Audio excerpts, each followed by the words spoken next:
Pulong nga adik kung inyong madunggan, paminaw sa uban, grabe na kadautan. Apan sa kasayuran, silingan o katawan, dinhi sa kalibutan, mga adik ng tanan.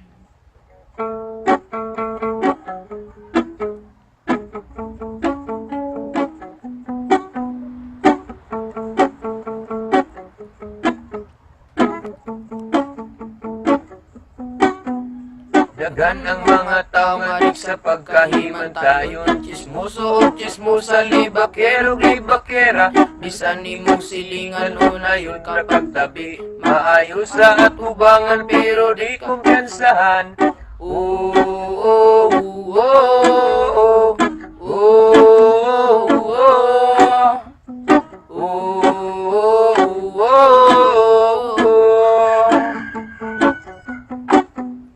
Dagan ang mga taong adik sa pagka-ignorante, mga siluso o mga sinaon mga tao, walay laing trabaho kundi ang pagpanghilabot, mga bagag naong bantayin inyong kaugalingon.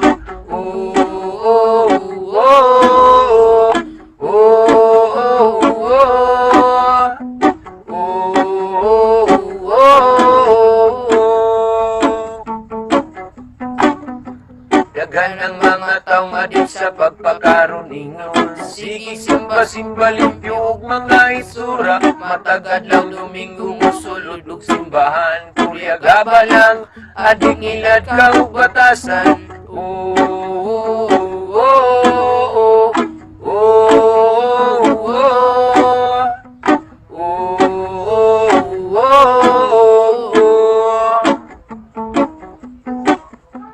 Dagan ang mga taong adik sa pagkadautan, mga taong baka kung kriminal o kawatan, ang sayop simong tama o ang tama ang mali, mga nagpalimpyo-limpyo pero hugaw pastrapo.